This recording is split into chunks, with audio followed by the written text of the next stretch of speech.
बोलिए सच्चे दरबार की जय। आज हम आपको 7वें दिन की कथा सुनाते हैं। दुर्गा पूजा के 7वें दिन भगवती कालरात्रि की उपासना की जाती है। इस दिन साधक का मन सहस्त्र चक्र में स्थित रहता है। उसके लिए ब्रह्मांड की समस्त सिद्धियों का द्वार खुलने लगता है। इस चक्र में स्थित साधक का मन पूर्वक माँ कालरात्रि के रूप में उपस्थित रहता है। भक्त के समस्त विघ्नों का नाश और उसे अक्षय पुण्य की देने वाली यह माँ कालरात्रि है। माँ कालरात्रि दानव, दैत्य, राक्षस, भूत प्रेत आदि को भगाने वाली है। कालरात्रि ग्रह बंधुओं को दूर करने वाली है। इसके साधक को अनजाना भय, रात्रि भय आदि से मुक्ति मिलती है। आइए सुनते हैं कथा। ऋषि बोले, देवी द्वारा वहाँ एक दैत्यपति शुंभ को मारे जाने पर इंद्र आदि देवता अग्नि को आगे करके उन कात्यायनी देवी की स्तुति करने लगे। उस समय उसके मुख काल कमल अभिष्ट मनोरथ की प्राप्ति होने से दमक उठे और उनके आकाश से दिशाएं भी जगमगा उठी। देवता बोले, हे शरणागतों के संकट निवारणी देवी, हम पर प्रसन्न होइए। हे सारे जगत की माता, प्रसन्न होइए। हे विश्वेश्वरी, विश्व की रक्षा कीजिए। हे देवी, आप ही चराचर की स्वामी हो। आप ही जगत का एकमात्र आधार होकर पृथ्वी रूप में विराज रही हो। हे देवी, आपका पराक्रम अगणनीय है। आप ही जल रूप में स्थित होकर इस संसार विष को तृप्त करती हैं। अनंत पराक्रम करने वाली वैष्णव शक्ति आप ही हो। अखिल विश्व की परम बीज माया भी आप ही हो। हे देवी, आपने इस संपूर्ण जगत को मोहित किया है। आप ही प्रसन्न होकर इस पृथ्वी पर मोक्ष लाभ कराती हो। हे देवी, संपूर्ण विद्याएं आपका ही भिन्न भिन्न रूप है। जगत में जितनी स्त्रियां, वे सब आपकी ही मूर्ति हैं। जगदम्बा, एकमात्र आपने ही इस जगत को व्याप्त किया हुआ है।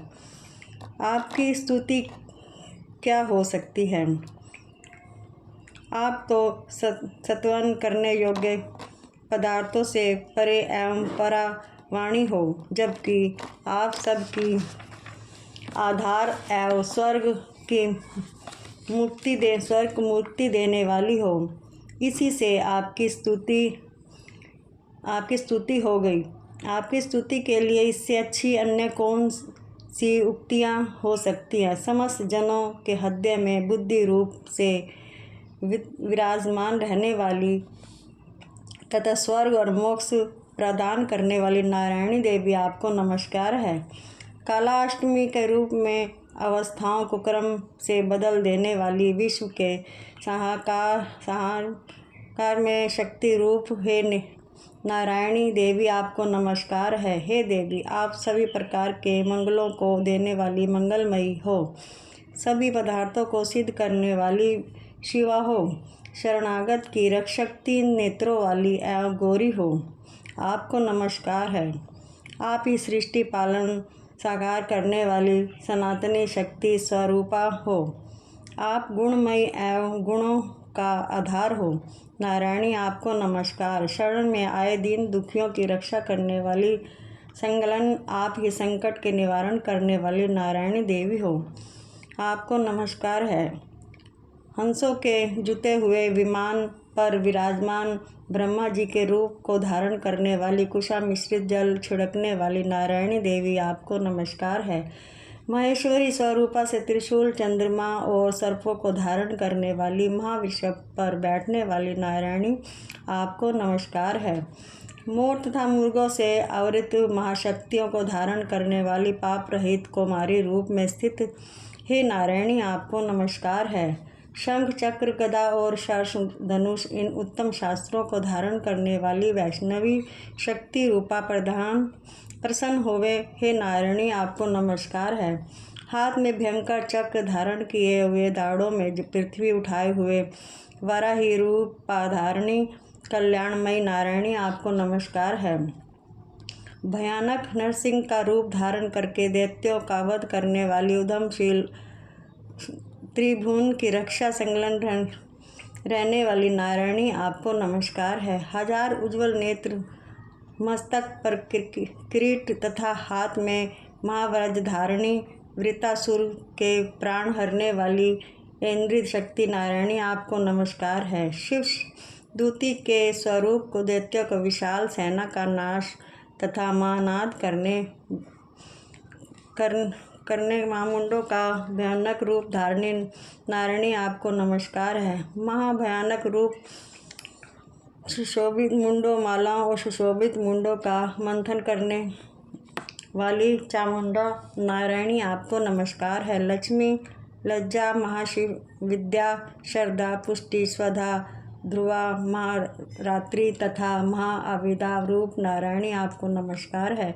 मेघा, सरस्वती, विरासभूति, ऐश्वर्य रूपा, वज्रभरी, भूरे रंग की तथा पार्वती, तामसी, महाकाली, नियमिता, स्वयं परायण तथा ईशा, सबकी अधीश्वरी रूपिणी नारायणी आपको नमस्कार है।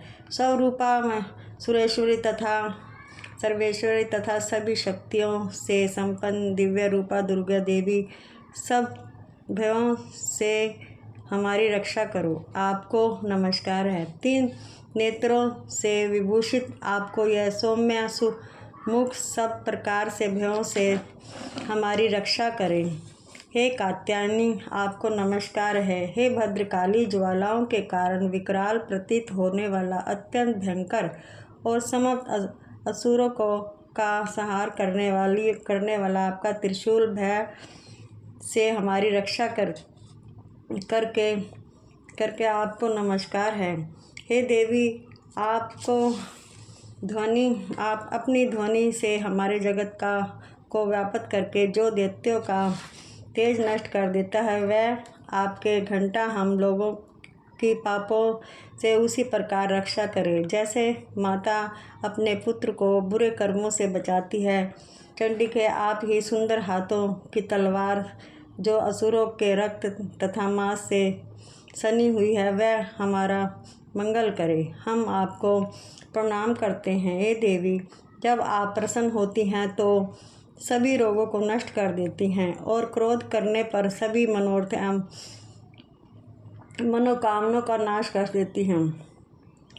मनोरथ आपके आश्रित जनों पर किसी प्रकार का संकट नहीं आता, अपितु आपके आश्रित पुरुष दूसरों को भी आश्रय देते हैं।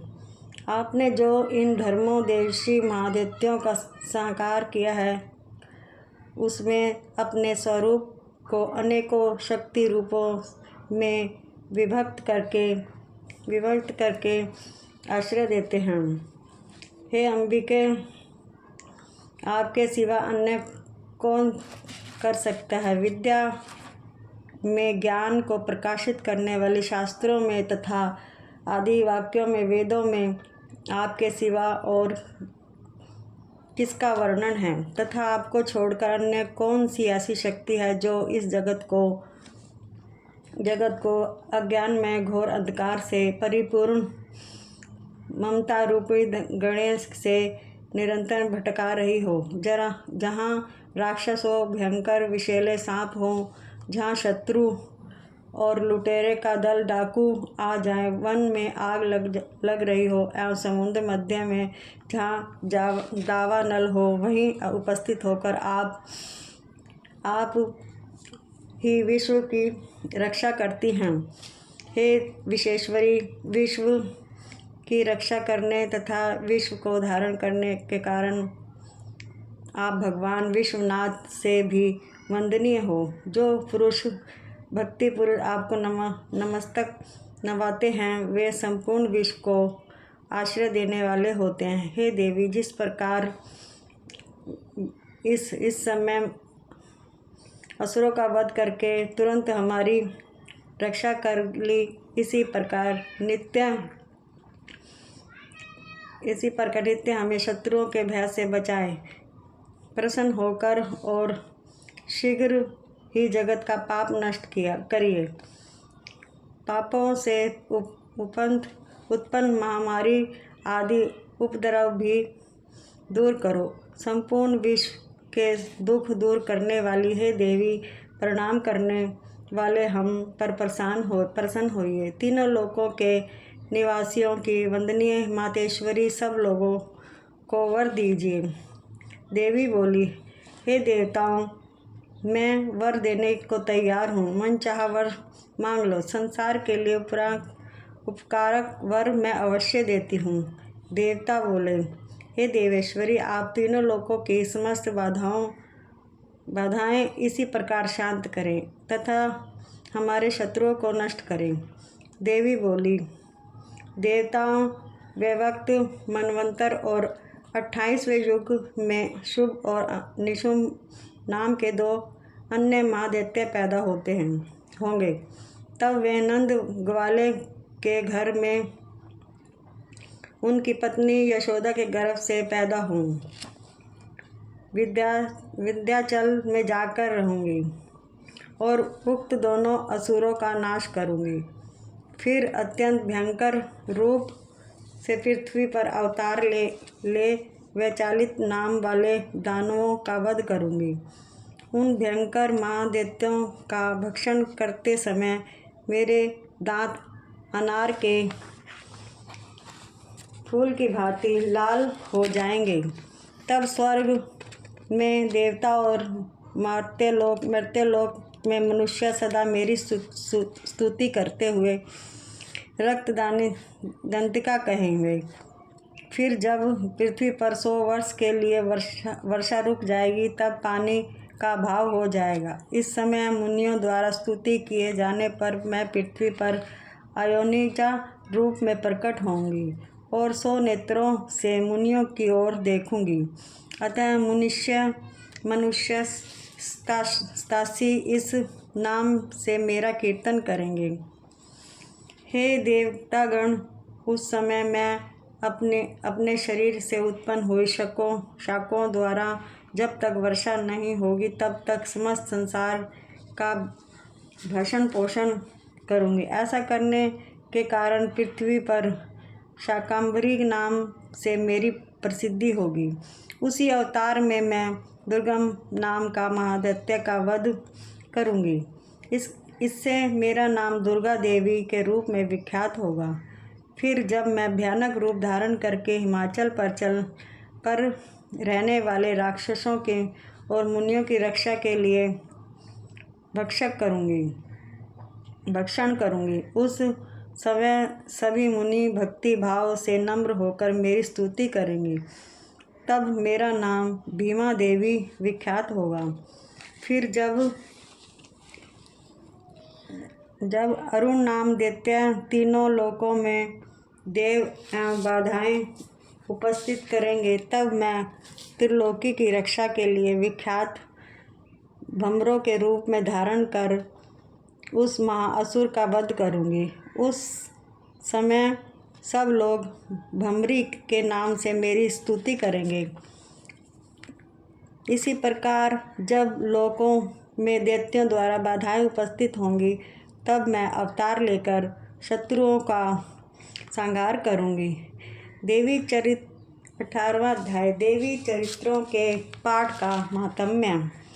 देवी बोली, देवताओं, जो पुरुष एकाग्रचित्त होकर इस स्रोतों से मेरी स्तुति करेगा, उसकी सभी बाधाएं मैं निश्चय ही दूर करूँगी।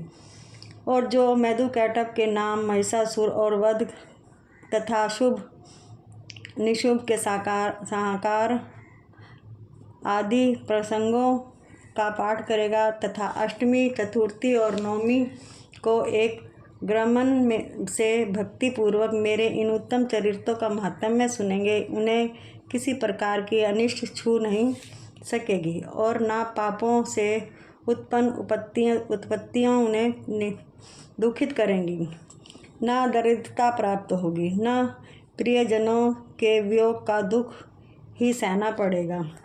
इतना ही नहीं, उन्हें शत्रु से, लुटेरों से, राजा से, शत्रु से, अग्नि से तथा जल से भी कभी भय नहीं होगा। इसलिए सबको एक आग्रचित होकर भक्तिपूर्वक मेरे इस महात्म्य को पढ़ना और सुनना चाहिए। मेरा ये चरित्र परम महामंगलदायक है।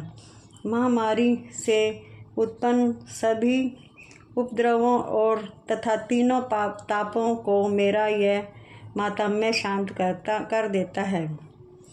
जिस मंदिर में नित्य ही मेरा ये महात्म्य पढ़ा जाता है, उस स्थान को मैं कभी नहीं त्यागती।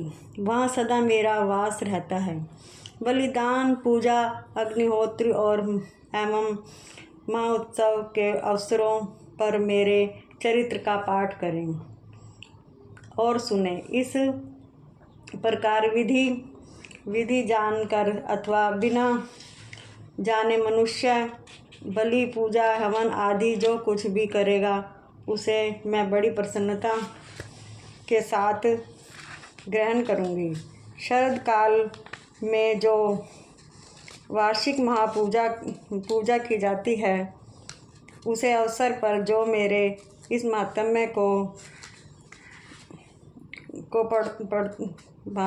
को मैं भक्तिपूर्वक सुनता है, वह मनुष्य मेरे प्रसाद से सब बांधवों से मुक्त तथा धन धान्य एवं पुत्र से प्राप्त होगा। मेरी उस पर कृपा होगी।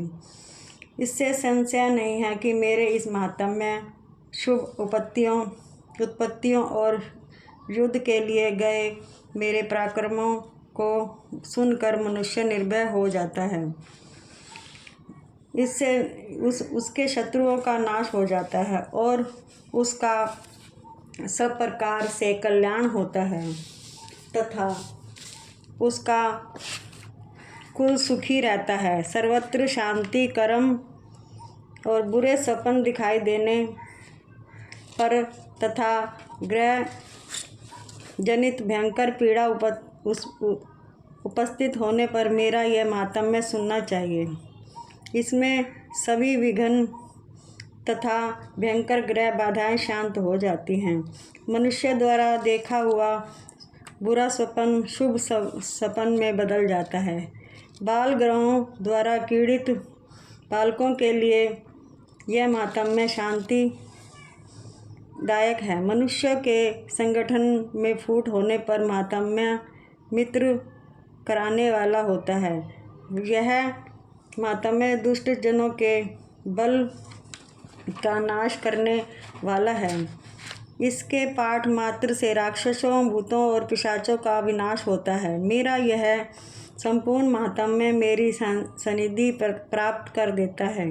पात्र, पुष्प, आर्ध, धूप, गंध तथा उत्तम सामग्री द्वारा मेरा पूजन करने से, ब्राह्मणों को भोजन कराने से, होम से, प्रतिदिन के अभिषेक से तथा अन्य अनेक प्रकार के पदार्थों से, दान से, वर्ष भर जो यह सब मेरा अर्पण करके आराधना करते हैं, इससे जो मुझे प्रसन्नता होती है, वही प्रसन्नता मेरे इस महात्म्य के एक बार पूरा सुनने से होती है। इसे सुनने से सभी पाप नष्ट हो जाते हैं, जो आरोग्य प्राप्त हो जाती हैं। मेरी उत्पत्ति का कीर्तन सब भूतों से रक्षा करता है तथा युद्धों में वर्णित मेरा चरित्र दुष्ट असुरों का संहार करने वाला है। इसको सुनने से मनुष्य को शत्रु का भय नहीं होता। हे देवता गण, तुमने यह सब महर्षि ने जो मेरी स्तुतियाँ की हैं, वे सभी मंगलमयी बुद्धि प्रदान करती हैं।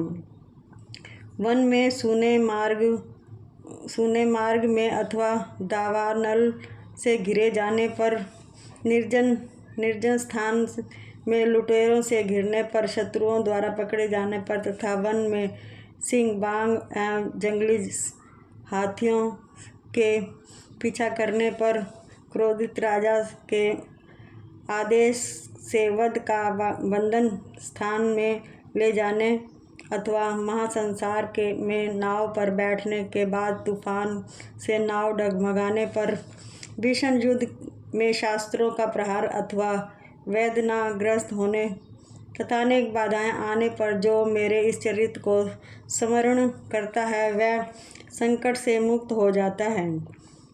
मेरे प्रभाव से सिंह आदि सिंह जंतु, लुटेरे तथा शत्रु भी मेरे चरित्र का स्मरण करने वाले पुरुषों से दूर भागते हैं। ऋषि बोले, इस प्रकार कहकर प्रचंड पराक्रम वाली भगवती चंडिका सब देवताओं के देखते देखते ही अंतर्ध्यान हो गई। फिर सभी देवता शत्रुओं के मारे जाने से निर्भय होकर पूर्व की भांति यज्ञ भाग का उपभोग करते हुए अपने अपने अधिकार का पालन करने लगे। संसार का संहार करने वाले महाभयंकर अतुल पराक्रमी नीच देव शत्रु शुभ तथा महाबली निशुंभ के युद्ध में देवी द्वारा मारे जाने पर शेष दैत्य पाताल लोक में चले गए।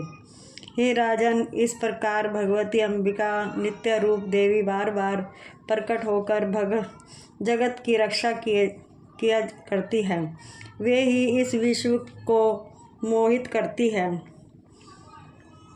वे ही जगत को पैदा करती है तथा वे ही प्रार्थना किए जाने पर संतुष्ट हो विज्ञान एवं समृद्धि प्रदान करती है। हे राजन, महाप्रलय काल में महावारी स्वरूप में यह देवी संपूर्ण ब्रह्मांड से व्याप्त हो जाती है।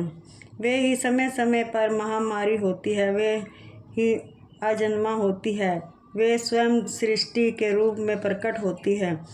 वे सनातनी देवी ही समय अनुसार प्राणियों की स्थिति किया करती है। मनुष्य के अभ्युदय के समय वे ही देवी घर में लक्ष्मी के रूप में स्थित हो उन्नति प्रदान करती है और वे ही अभाव के समय विनाश के लिए अलक्ष्मी दरिद्रता वन विनाश के कारण होती है। पुष्प धूप गंध आदि सामग्री से पूजन तथा स्तुति करने पर यह देवी धन पुत्र धर्म में रुचि एवं शुभ गति आदि प्रदान करती हैं। बोलिए सच्चे दरबार की जय।